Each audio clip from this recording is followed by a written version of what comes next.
So, the new trailer for the Conjuring movie has come out, The Devil Made Me Do It, which is one of my favorite Ed and Lorraine Warren cases. And it looks pretty good. Nah, in all seriousness, I am looking forward to the movie. You know, Vera Farmiga and Patrick Wilson, they always do a great job in their films. And I think they are literally the perfect cast for Ed and Lorraine Warren. And I have very much enjoyed the first two Conjuring films. Some of the side stuff I really haven't enjoyed. I actually still haven't seen La Llorona, and I actually haven't seen the second Annabelle. I can't remember if it's Creations or Rebirth, whatever it is. I haven't seen the second Annabelle movie that they did.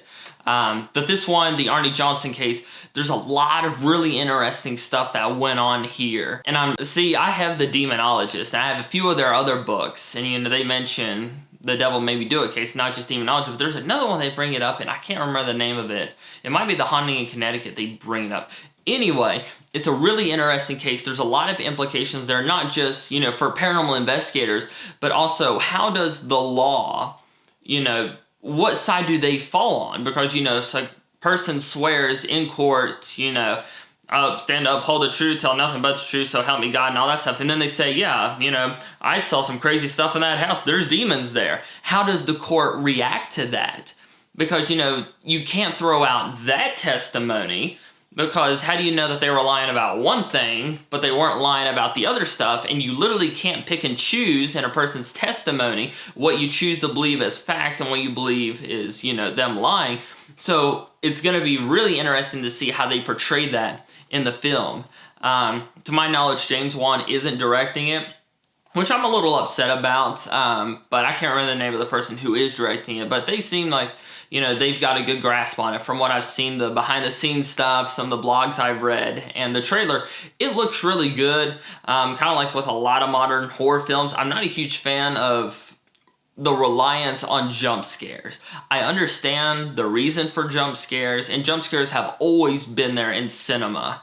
You know, even going back to like the teens and the 20s, you know, there were jump scares. Heck, go back to A Haunted House, George Méliès, 1897, 1898. There were jump scares in that. So literally jump scares are about 130 years old, almost.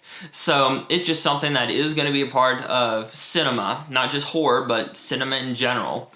But I hate when films feel the need to rely on it. You know, a lot of the older horror films were more psychological based, which, you know, I think psychological horror is, you know, a lot better and a lot scarier than jump scare horror.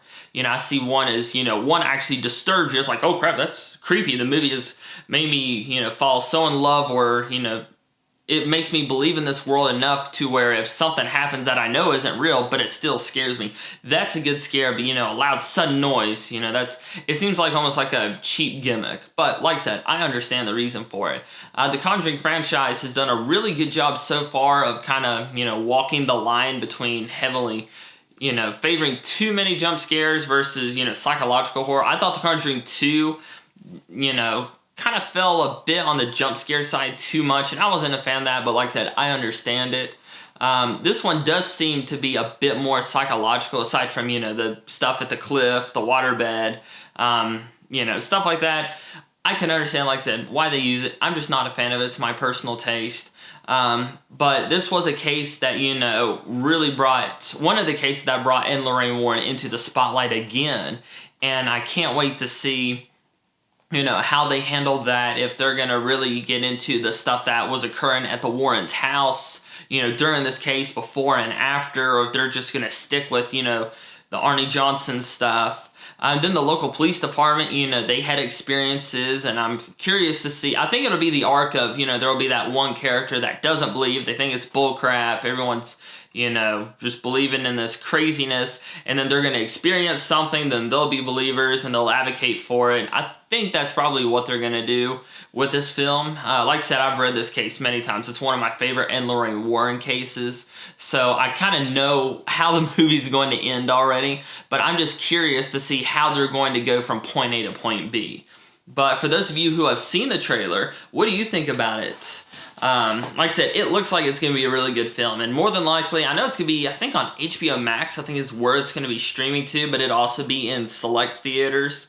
I'm probably going to go see it in theaters, you know, for that kind of experience. I want, you know, that surround sound. I want to be completely immersed in the film world. So, you know, what do you think about the trailer so far? What do you think about the film? I know this is an Ed and Lorraine Warren case that isn't up there with like Amityville, Enfield, or the Conjuring case, but it's still a very important and very interesting case to read about. So I'd love to hear your thoughts below. Leave a like and comment if you enjoyed the video. Don't forget to subscribe to the video and share it. And I hope you all have a great day, everyone.